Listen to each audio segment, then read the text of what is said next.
Hi there, I'm going to show you how to change the battery on this key fob. This is out of a 2006 Cadillac XLR.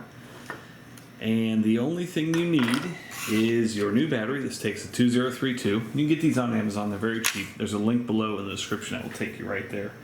And then also a normal size flat blade screwdriver.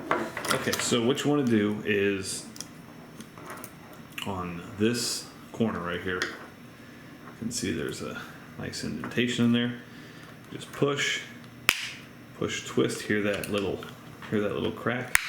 You can just work your way around. All right. Open the rest with your fingers.